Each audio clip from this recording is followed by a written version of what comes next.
안녕하십니까? 반갑습니다. 다음은요, 이게 장벽의 개념입니다. 이제 외곽 시설물인데, 지금 우리는 시설 경비를 보고 있거든요. 시설 경비에서 외곽 시설물에서 1차적으로 이제 장벽을 통해서 침입자들의 시간을 지연시키는 이런 내용인데요. 장벽 경비는 대표적인 방어 시설물로서 외부 침입에 대한 지연 효과. 무엇보다도 이렇게 벽을 쌓는 것은 이게 지연 효과가 있어요. 그러니까 자연적 방벽. 그리고 인공적 장벽이 있습니다. 이게 자연적으로 있는 절벽 같은 걸 말하는 거고, 인공적으로는 이제 뭐 담을 쌓는달지 뭐 이런 것이겠죠. 장벽 경비는 자연적 장벽과 인공적 장벽을 적절히 사용하는데 보면 이제 자연적인 장벽이 어떤 거냐? 이거는 뭐 사람이 한 게 아니잖아요. 강, 절벽, 이제 협곡, 숯불지역. 보통 이제 과거에 어떤 뭐 삼국지나 또는 예전에 뭐 삼국시대랄지 이렇게 보게 되면 성을 쌓고 그렇죠. 성을 쌓되 이런 걸 이용하죠. 자연적 장벽을 이용하잖아요. 강이 있거나 절벽이 있거나 이런 곳에 외부 침입을 막기 위한 거야. 외부 침입을 저지하는 데 도움을 주지만 적극적인 예방 대책은 아니므로 자연적 장벽만으로 부족하는 경우에 인위적인 구조물을 추가해요. 그래서 그게 이제 인공적 장벽이에요. 인공적 장벽은 뭐냐면 자연적으로 있지 않는 것들을 하는 철책, 울타리, 담장, 문, 차폐물 이거는 이제 사람이 설치한 거죠. 그러니까 이런 구조물이 있고요. 그다음에 일시적으로 방어를 위한 장치들이 이제 있을 거예요. 자, 그러면 그 중에 이제 하나씩 보면 이제 철조망이 있습니다. 철조망. 철조망을 많이 치죠. 그래서 담 대신에 시설물 보호하기 위해서 가장 선호되는 형태입니다. 일단 비용이 좀 적게 들고요. 외부를 쉽게 관찰할 수 있어요. 철조망을. 그래서 침입자들 적발이 용이하기 때문에 아무튼 비용 면에서 적게 든다라는 장점이 있죠. 그래서 이렇게 그러면 철조망에는 어떤 것이 있느냐라고 보면 가시철사, 콘서티나 철사, 체인 링크 이렇게 이제 나눠져요. 가시 달린 형태 보셨을 거예요. 이 철사에 가시가 달려가지고 보통 휴전선 같은데 이제 이렇게 이제 많이 하죠. 지면에서 약 60cm 이상 떨어지게 높이는 이제 2m 정도 이상 설치를 하는 것이 바람직하고 안 그러면 이제 넘어와 버리니까 그러니까 일단 뭐 60cm 정도 이제 30cm 두 개 정도 되겠죠. 그 다음에 이제 2m 정도. 그다음에 이제 콘서티나 철사는 이제 빠른 설치의 필요성 때문에 주로 군에서 사용하는 철조망인데요. 육각형 모양의 이제 가시 철사예요. 그래서 육각형으로 이제 돼가지고 그냥 쫙 펼쳐서 이렇게 하는 시간이 적게 걸리겠죠. 이게 설치나 제거가 굉장히 용이해요. 그래서 이동성이 뛰어나고 이게 이제 육각형으로 돼 있는 이제 이런 것들이 바로 콘서티나 철사예요. 체인 링크라는 게 이제 많이 보셨을 건데 체인처럼 이렇게 끼워서 가시철사가 이제 합쳐진 철사를 파도 모양으로 이렇게 엮은 철조망입니다. 체인 링크는 콘서티나 석재 담장과 유사한 보호 기능을 하면서도 담장 설치 비용보다 비용이 이제 보다 저렴하죠. 언제든 체인을 분리해서 이동할 수 있어요. 활용도가 장점이 있습니다. 그래서 고속도로 변이랄지 또는 각종 체육 시설이랄지 보안 시설이랄지 그래서 사용도가 굉장히 많은 게 이 체인 링크라고 볼 수 있습니다. 일단 철조망으로서 가시철사, 콘서티나 철사, 체인 링크에 대해서 봤고요. 담장입니다. 시설물의 경계나 여러 업무 활동을 은폐하고 외부에서 내부 관찰을 불가능하게 하기 위해서 주로 사용하는 거죠. 담장 위에 이제 철조망을 설치하면 방범 효과가 증가되겠죠. 예전에는 뭐 철조망 설치하기도 하고 거기에 이제 뭐 못을 박아 놓기도 하고 예전에 시골이나 이런 곳은 뭐 유리병을 깨가지고 올려놓기도 하고 그랬는데요. 이게 이제 방범 효과, 이게 범죄 예방 효과를 증대시키기 위한 거죠. 철조망은 이제 장식적 효과가 이제 없으므로 철조망을 대체로 담장이 사용되기도 하죠. 좀 더 높게 이렇게 하는 것이죠. 철조망은 이제 외관이 안 좋으니까요. 자, 다음 넘어갈까요? 이제 출입구 통제를 보겠습니다. 이게 장벽에 대해서 봤고 이제 출입구 이제 들어오는 곳에 대한 통제가 잘 이루어져야 되겠죠. 안전장치의 설치다.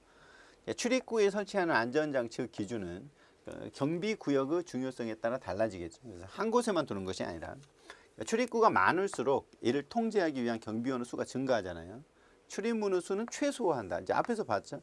출입문의 수를 최대화하는 것이 아니라 출입문의 수를 줄여야 돼요. 필요한 출입문만 사용해야지 이게 경비 효과가 높아지겠죠. 시간대에 따라 출입문의 사용 횟수도 조절되어야 한다.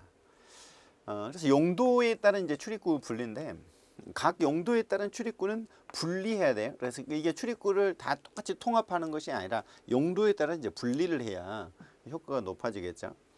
상품 판매 시설의 경우에는 직원용과 고객용 출입구를 분리하는 것이 바람직하고 그다음에 일반인의 통행이 빈번한 백화점 등의 경우에는 직원 전용, 그다음 방문객, 차량 출입구 등을 분리하는 것이 효과적이겠죠. 항상 통합하는 것이 아니라 일정 기간이나 비상시에만 사용하는 출입구 경우에 평상시에는 폐쇄하고 잠겨두어야 한다. 그러니까 이 평상시에는 이렇게 폐쇄를 해야지 평상시에 다 개방을 한달지 그러면 안 되겠죠.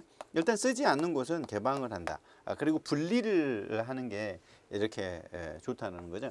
항상 통합하는 것이 아니라 이렇게 직원이 쓰는 거하고 그다음에 이제 방문객이 쓰는 거, 차량 출입구를 분리를 시켜야지 이게 경비를 하는데 유용하다라고 하는 것을 알 수가 있죠. 자, 그다음에 이제 출입구 경비의 기준이에요. 출입구 경비의 기준. 자, 출입문의 확인이다. 출입문. 폐쇄된 출입구를 비롯한 모든 출입문은 침입의 가능성이 있잖아요. 언제든지. 정기적인 확인이 필요합니다. 출입자의 편리성, 안전성 두 가지를 모두 고려해야 한다. 그러니까 이 출입자의 편리성만을 강조한 나머지 경비에 실패할 수가 있기 때문에 또 안전성 이거를 적절히 조화가 돼야 된다는 거예요. 약간 불편하더라도 또 안전성을 위해서는 요게 이제 고려를 해야 되겠죠. 그 외에 출입할 수 있는 모든 경로가 있어요. 그러니까 하수구랄지 배수로랄지 그다음에 맨홀이랄지 또는 공기흡입관 이 계획에 다 포함시켜야지 제외되면 안 되죠. 그러니까 이러한 출입구 이외에 다른 곳도 다 포함해서 경비 계획에 들어가야 됩니다. 그다음에 차량 출입구예요. 차량 출입구 여러 종류의 차량이 통행하므로 그러니까 충분히 넓혀야 하고 평상시에 양방향으로 양방향 통행을 유지하지만 차량 통제에 대한 특별한 필요성이 생긴 경우에 한 방향으로 제한할 수도 있죠. 원래는 이제 양방향으로 해야 되지만 한 방향으로 제한할 수 있다. 차량 출입구는. 그다음에 직원의 출입구가 있어요. 직원의 출입구는 외부 방문객과 구분해야 돼요. 외부 방문객과 뭐 이렇게 같이 통일해야 된다 그러면 안 되죠. 보통 한 곳으로 정해지는데 통행하는 직원을 적절하게 통제하기 위해서는 출입구 문이 너무 크지도 않고 되도록 주차장에서 멀리 떨어진 곳에 이렇게 해야 돼요. 주차장에서 가깝다 이렇게 하면 안 돼요. 이걸 내요. 아무튼 주차장에서 되도록 멀리 떨어진 곳에 위치를 하도록 해야 된다. 자, 그러면 이렇게 이제 내부 절도나 이런 경우가 있을 수가 있기 때문에 주차장과 어쨌든 출입문이 좀 떨어지게 해야 된다. 그다음에 방문객의 출입구예요. 방문객 출입구는 양방향 통행이 될 수 있는 크기의 출입문이 주로 이용되죠. 왜냐하면 편리해야 되니까. 이제 상주 감시 체계가 이루어지고 있어야 되고, 그다음에 경계 구역의 출입구예요. 경계 구역이란 건 안내가 필요한 지역이라는 건데 최소한도로 아무튼 최소한도의 유지가 돼야 됩니다. 범위 내에서 일단 출입구를 너무 이렇게 편리성만 강조한 나머지 많이 두게 되면 경비에 실패할 수 있기 때문에 그렇습니다. 자, 그다음에 잠금 장치 확인. 인데요. 이제 폐쇄된 출입구는 잠금 장치는 보통 이제 그 폐쇄됐으면 잠금 장치를 해놔야 되겠죠. 즉, 요게 이제 특수하게 만들어야 되고 외견상 즉시 확인이 가능해야 된다. 잠금 장치 파손 여부. 일단 침입차가 있을 수 있으니까요. 관측을 할 수 있어야 돼. 즉각적인 대응을 해야 되겠죠. 그다음에 경첩이 있죠. 경첩. 이 경첩은 출입문 안쪽에 설치를 해야 됩니다. 뭐냐면 문하고 벽하고 이렇게 연결하는 걸 경첩이라고 하잖아요. 보안성을 유지해야 되는데 왜냐하면 밖에 설치해 버리면 이 경첩을 파손하고 들어올 수가 있기 때문에 경첩은 안쪽에 이렇게 설치해야 됩니다. 출입문 안쪽에, 출입문 바깥쪽이 아니죠. 자, 다음 넘어가실까요? 이제 출입문에 대해서 봤고요. 이제 건물에 대한 경비를 볼게요. 건물의 경비. 건물에는 이제 창문도 있고 또 출입문 안쪽으로 들어가면 출입문이 있을 텐데 이 창문과 출입문 등과 같이 경계구역과 연결되어 있는 문은 튼튼한 구조물로 이루어져야 되겠죠. 큰 창문과 출입구는 철망, 금속 창살 등을 설치해서 아무튼 방범창이라는 게 있잖아요. 방범창이가 이제 방범창을 설치해야 합니다. 침입자들은 주로 창문을 통해 침입하고 일반 유리 창문은 가시성이 높아서 침입 빈도가 높아요. 일반 유리 창문은 다 보인다는 거죠. 그다음에 이제 비상 출입구가 있어요. 긴급 목적을 위한 출입구는 평상시에는 폐쇄해야 되겠죠. 아무튼 비상시에만 이루어지는 것은 평상시에 열어두면 안 돼요. 평상시에는 폐쇄하고 잠겨 있어야 된다. 외부 침입으로부터 이게 열리지 않도록 해야 되겠죠. 특별한 장치를 갖추어둬야 되고, 원격 통제, 그래서 멀리서 통제하는 전자식 장치의 설치는 외부 불법적인 접근을 차단할 수 있겠죠. 그러니까 일단 평상시에는 비상출입구를 폐쇄하고 원격 통제 장치를 설치를 해서 여기에 대한 감시가 이루어지죠. 그다음 옥상과 지붕이에요. 옥상이나 지붕은 일반인이나 경비원에 의해서 침입을 발견하기 어려웠잖아요. 안 보이잖아요. 우리 평상시에는 옥상이 건물의 측면이나 후면 후미진 곳을 통해 침입이 가능하다는 거죠. 보통 이제 옥상이나 지붕으로 침입을 많이 하잖아요. 자, 그렇기 때문에 이제 주기적인 순찰이 필요해요. 그래서 경보 감지 시스템을 통해서 일단 침입자가 있다라는 것을 감지하고 송신을 하도록 하는 기계 경비를 같이 활용을 하게 됩니다. 그다음요. 그다음 보시면 이제 경계구역의 감시예요. 경계구역의 감시. 경계구역 내에서 가시 지역에 넓히기 위해서 모든 장애물을 양쪽 벽으로부터 제거해야 됩니다. 눈에 보이게 숨을 수 있으니까 경비 효과가 없는 경우에 위험 지역의 장벽을 높이거나 탐지 센서를 설치해야 되겠죠. 이렇게 이 경계구역을 감시를 합니다. 경계구역은 감시하는 곳이에요. 이게 이제 감시가 필요한 것이고요. 그 다음에 이제 경계구역 이외에는 경계구역은 아무튼 눈에 보이는 지역을 넓히기 위해서 모든 장물 양쪽 벽에 제거해야 되는 거예요. 그러니까 그리고 최대한 벽을 높여서 탐지 센서를 한다 이런 거죠. 이걸 경계구역 감시라고 그래요. 자, 그럼 넘어가 보시면 자, 그러면 이제 경계구역의 내부 경비가 있습니다. 경계구역의 내부. 이제 경비를 서요. 시설을 하는데 예를 들면 아파트다. 그러면 이제 아파트 내부가 있겠잖아요. 이제 주위에 대해서 감시를 했다면 경계구역 내부 구역이란 정원, 그다음에 주차장, 그다음에 물건을 적치하는 빈 공간 등이 있잖아요. 외부 환경과의 경계 지점인 담, 화단 등에서 본 건물 사이의 구역을 말하는 거예요. 그러니까 이 본 건물 사이의 구역. 그러면 본 건물이 있고, 그다음에 이제 담이 있고, 그러면 이게 담에서 건물까지 사이, 이걸 이제 내부 구역이라고 하는 거고요. 주차 구역은 범죄 활동의 대상 이용수단이 되기 때문에 철저히 관리를 해야 돼요. 주차장에서 범죄가 이루어지기도 하고 또한 범인들이 또 차량을 주차해 놓고 하는 거니까 가급적 직원 차량, 고객 차량, 방문 차량 등을 구분해야 되겠죠. 계속 나오는데 이거를 통합한다 그러면 틀려요. 주차적을 설정합니다. 자, 경계구역이 고용인이나 방문객을 위한 주차장이 인접해 있는 경우에는 별도의 담장을 설치해서 주차 지역을 격리시켜야 돼요. 일단 방문객하고 이거 분리를 시켜야 되니까 일단 중간에 담을 설치해서 두 개를 구분해야 된다 이런 거고, 그다음에 적제품이 실린 회사 차량은 경계구역 내에 주차시키고 적지된 물품의 수량과 내용, 안전장치를 정확히 확인해야 되겠죠. 그렇습니다. 네, 넘어가 보실까요? 이제 경비 조명입니다. 조명. 이 조명이 환하게 비치게 되면요, 이 범죄자들이 볼 때 누군가가 볼 수 있구나 라고 하는 어떤 범죄 예방 효과가 있습니다. 그래서 조명을 켜고 방범등이라고 하는 거죠. 도시 지역에 보면 대부분 가로등이 다 켜져 있죠. 환하게. 이거는 분명 범죄 예방 효과가 있습니다. 이걸 경비 조명이라고 그래요. 경비원의 경비 활동 시 가시거리 확보를 돕고요. 일단 어두우면 안 보이니까 경비원들이 볼 수 있도록 사용되는 가로등이나 백열전등 등으로 야간의 경계구역 외부로부터 침입 접근에 대한 감시를 하기 위해서 사전에 하는 압박을 하는 기능을 해요. 그러니까 한마디로 방범 효과가 있다는 거예요. 경비 조명은. 자, 그러면 경비 조명 설치 시에 고려 사항 등이 있습니다. 조명 시설의 위치가 경비원의 시야를 방해해서는 안 되겠죠. 가능한 한 그림자가 발생하지 않도록, 그렇죠? 그림자가 많이 발생하면 안 돼요. 그림자가 발생한다는 것은 지금 이제 안 보이는 곳이 생길 수 있다는 것이기 때문에. 그 다음에 보안 조명은 인근 지역을 너무 밝게 하거나 영향을 끼침으로써 타인의 사생활을 침해하면 안 되고 당연하죠. 그러니까 너무 밝아서 옆에 인근 지역에 잠을 자야 되는데 이제 너무 환하게 한달지 그래도 안 되고요. 저녁에. 그다음에 경계 대상물의 경계선에서 가깝거나 건물 자체가 경계선 일부분일 경우에는 외부 조명을 건물에 직접적으로 비추도록 해야 한다. 이게 경계 대상물이 경계선에서 너무 가까워. 이제 그럴 때는 이제 일단 외부 조명이 건물에 직접적으로 비추도록 해가지고 아무튼 위험 효과를 높여야 되겠죠. 도로나 고속도로, 그다음에 항해 수로가 있잖아. 인접한 시설물의 조명 장치는 통행에 미치는 영향을 고려해서 적절하게 비출 수 있도록 해야 돼요. 왜냐하면 도로가 잘 보여야 되겠잖아요. 자, 그다음요. 이 경비 조명은 위험 발생 가능성이 있는 지역에 이제 직접적으로 비춰야 하고요. 보호하고자 하는 지역으로부터 일정 거리 이상 유지해야 되겠죠. 너무 또 이렇게 물면 안 되고. 그다음에 경비 조명 시설물은 경계 구역에서 이용된다.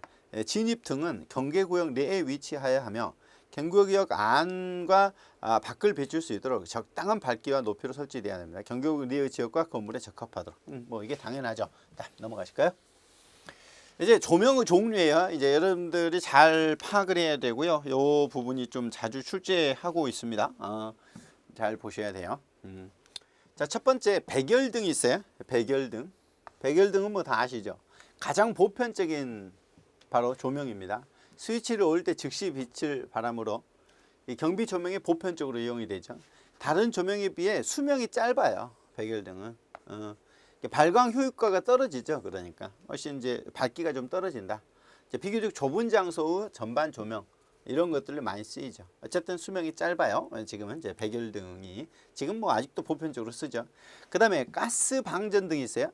가스 방전 효과를 이용해서 빛을 방출하는 방식인데요. 특별 감시가 필요하거나 경계지구 보안용으로 사용해서 이게 가스 방전도로 수은등과 나트륨 등이 있습니다. 수은등과 나트륨 등이 있습니다. 자, 그러면 요게 수은등은요 무슨 색이에요? 푸른빛이에요. 푸른빛, 푸른 수는 푸른색이다. 수은 푸른빛 꼭 봐야 돼요. 여기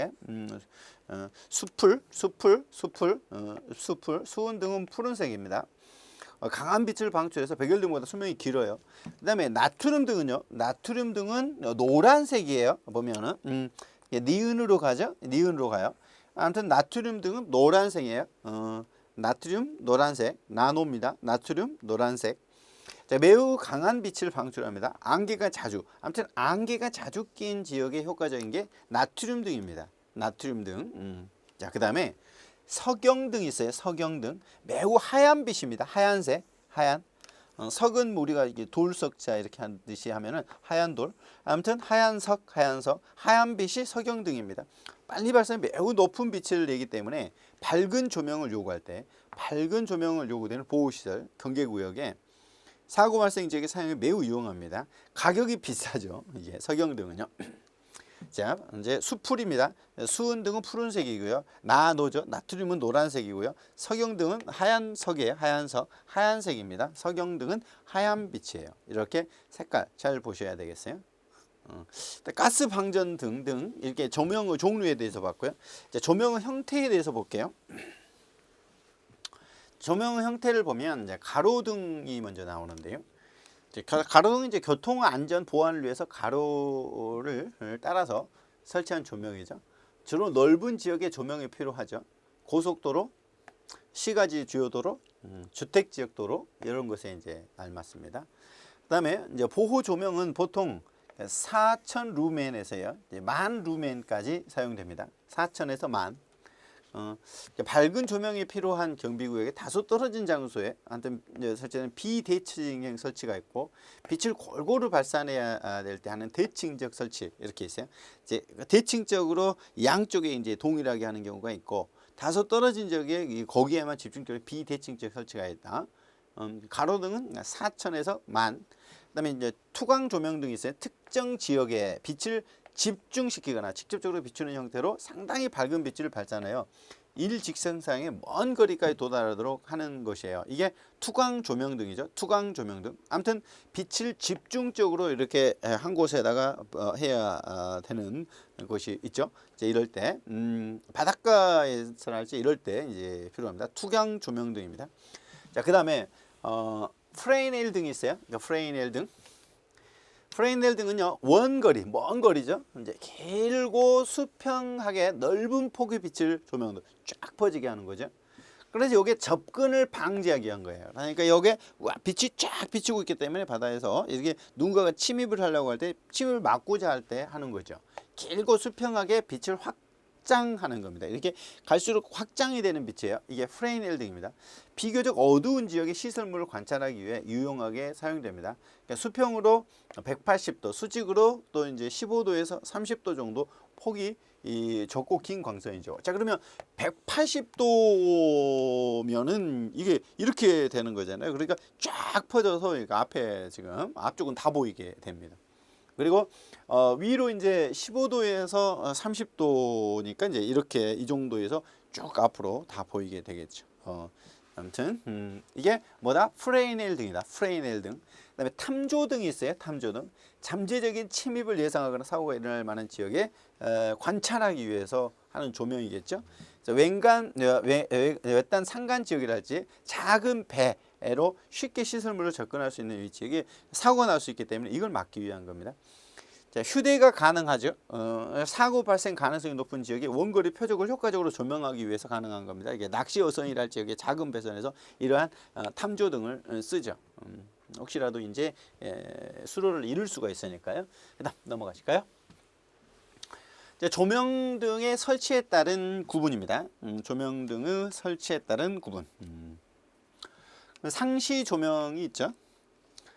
장벽을 비추거나 이렇게 벽의 외부를 비추는데 사용합니다. 이제 감옥이나 교도소, 그러니까 교정기관에서 뭐 소년원 이런 곳에 많이 이용하는 게 상시 조명이죠. 교정기관에서 일정 지역에 계속적으로 빛을 투사하도록 해서 교도소 등의 사물의 이동, 그러니까 탈주범이 있으면 안 되니까 특정 재산의 접근을 막기 위해서 그렇습니다. 이제 교도소를 막기 위해서 하는 게 상시 조명. 예비 조명이 있는데 상시 조명을 상시 조명에 작동하지 않을 때 보완하거나 대비하기 위해서 만들어 놓은 거죠.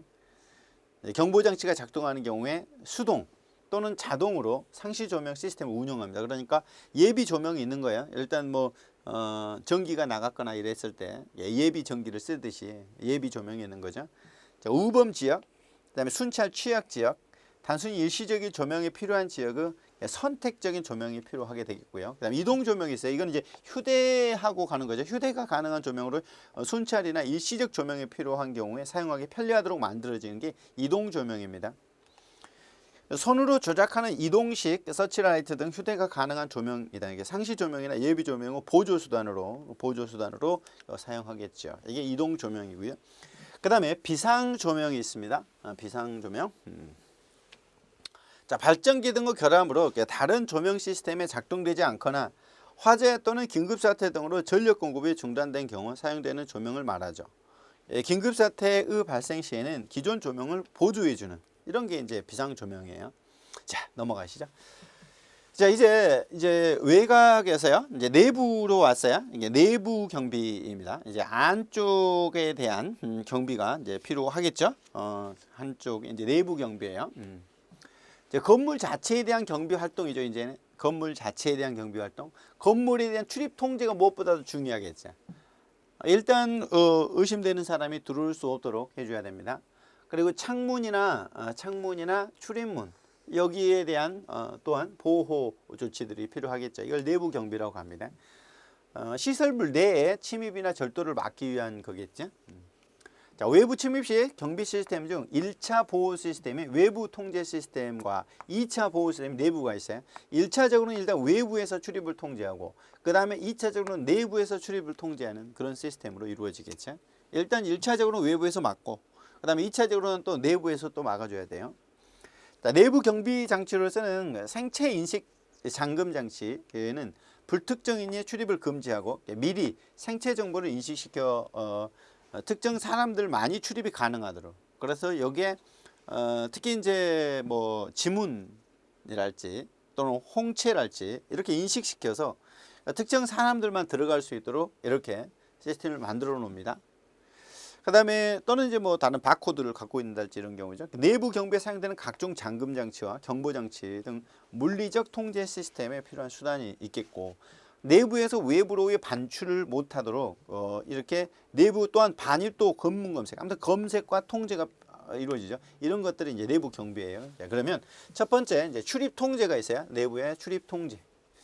일단 신분증 확인을 해야 되겠죠. 외부 방문국이나 내부 직원 등을 구분할 수 있고요. 방문증, 사원증 이런 걸 해서 출입이 확인돼서 와야 돼. 의문된 사람이 오면 안 돼요. 이게 자동적으로 범죄 예방 효과가 있어요. 왜냐면 출입이 확인된 사람만 오기 때문에 범죄자들이 쉽게 접근할 수 없겠죠. 방문객을 통제합니다. 통보 없이 방문하는 방문객의 경우에 대기실에서 대기하도록 하거나 대기실 외의 이동으로 반드시 방문 검색을 표시하는 징표를 부착해서 CCTV 등을 통해서 감시 통제가 이루어진다면 뭐 입장을 바꿔놓고 이제 범죄자의 입장에서 보면 잘 쉽게 올 수 없겠죠. 이게 출입이 허용된 사람들만 갈 수 있구나라고 하는 걸 아니까요. 방문객을 통제할 경우에도 반드시 신원을 확인해서 불쾌감을 줘서는 안 돼요. 그러니까 이런 편리성과 안전성이라는 이 두 가지 같이 가야 된다. 물론 경비라는 건 안전성이겠죠. 그러나 편리성을 너무 현저하게 해해서는 안 된다. 이 두 가지가 조화가 돼야 된다라고 하는 거죠. 다음 넘어가시겠습니다. 이제 직원 통제예요. 사원증 등을 통한 신분 확인이 필수적이겠죠. 직원들도. 신분증을 발급하는 경우에도 위조 방지를 위해서 특수 인식해야 됩니다. 화물 통제인데요. 이 허가된 차량을 제외하고는 모든 차량을 출입 시 철저한 조사가 필요합니다. 왜냐하면 차량에 뭐 위험물이나 이런 것들이 있을 수 있으니까 반출입 물품은 대장 등에 기록하고 면밀히 살핀 후에 보고를 해야 돼요. 아무튼 모든 차량을 다 검문 검색해야 되고 그 다음에 그 내용을 보고해야 된다. 화물 통제고요. 뭐 항상 화물 안에는 위험물이 들어가 있을 수 있기 때문에 그렇죠. 그다음에 차량 통제, 내부자들의 차량을 이용한 반출 위험성이 있다. 철저한 통제가 필요하고 출입 차량은 출입증이 반드시 있어야 됩니다. 주차 구역을 별도로 구분해야죠. 계속 나오는데 항상 어떤 내부 직원하고 일반 주차하고 구분해야 돼요. 출입증이 없는 차량의 경우에 용도, 목적을 확인하고 내부에서도 그 차량이 주차할 수 있는 지역을 한정해야 된다. 아무튼 구분해서 한정적으로 이루어져야 돼요. 아무데나 이렇게 들어올 수 있게 하면은 예방 효과가 떨어지겠죠. 경부 효과가 떨어질 수밖에 없겠다. 이렇게 가죠. 자, 그다음요. 창문이에요. 창문. 범죄자들은 이 창문을 또 잘 활용을 하죠. 하기 때문에 창문에 대한 통제가 필요합니다. 창문은 시설물에 있어서 가장 중요한 부분이기도 하죠. 외부 침입자의 침입에 가장 취약하기도 하고요. 대부분 외부 침입자들이 창문을 통해 내부로 침입을 시도합니다. 안전장치가 매우 중요하죠. 그래서 이 강화유리 있죠. 강화유리 잘 내요. 안전유리라고도 하고요. 강화유리는요, 미관을 유지하면서도 외부 침입을 막고자 하는 목적에 설치합니다. 안전유리는 외부에서 눈에 띄거나 접근하기 쉬운 창문에 주로 사용하고 고강도의 방호유리죠. 고강도로 이렇게 이루어집니다. 이게 이제 안전유리이죠. 효율성 측면에서 화재가 발생했다. 이제 화재 지연 효과가 있죠. 왜냐하면 방화 효과가 있는 거예요. 안전유리의 경우에는. 침입자의 침입을 또 지연시킬 수 있어요. 왜냐하면 쉽게 파손시킬 수가 없기 때문에 침입을 지연시키는 효과가 있어요. 방호 창문이 있고요. 이제 안전유리를 사용할 경우에 이제 효율적이겠죠. 자, 그러면 장단점을 물어볼 수가 있죠. 그러면 어떤 장점이 있고 어떤 단점이 있겠느냐라고 보면 동일한 두께의 콘크리트 벽에 비해서요. 이제 충격이 강하고 그리고 무게도 가벼우세요. 설치가 쉬워요. 그죠? 미관이 유지하기 쉽죠. 그런 점에서 장점이 있고요. 깨어지는 경우에도 작고 동그란 모양의 파편으로 쪼개집니다. 그래서 신체의 손상이 더 커요. 일반 유리의 경우에는 깨지고 난 파편에 의해서 손상이 많이 되잖아요. 그러나 강화유리의 경우에는 동그란 모양으로 이렇게 파편이 생기기 때문에 이 파편에 의한 피해가 좀 적죠. 그리고 불연소 물질이죠. 왜냐하면 유리니까 안 타니까 화재 시에도 잘 타지 않는 이런 장점이 있어요. 자, 그럼 단점을 보면 다른 재질이나 일반 유리에 비해 가격이 비싸죠. 그죠? 비싸다. 설치가 또 어렵고. 자, 그 다음에 이제 쇠창살과 경보 장치가 있어요. 1층이나 지면에 접한 건물의 창문에는요, 쇠창살 이게 이제를 설치를 하죠. 이게 방범창이라고 하잖아요. 침입을 예상하거나 중요한 문서나 물건이 보관된 지역의 창문에는 또 경보 장치를 설치하게 돼요. 그래서 쇠창살을 설치하기도 하고. 그러니까 여기 이제 창문, 지금 이제 출입문과 관련된 출입구 통제, 이제 출입을 통제하고, 그다음에 창문에 대해서 이루어지는데 여기에 대해서는 안전 유리랄지 이런 부분들이 중요했죠. 이런 것들 잘 파악을 하고 정리를 하시면 될 것 같습니다. 시간 여기까지 하고요. 다음 시간에 뵙겠습니다. 수고하셨습니다.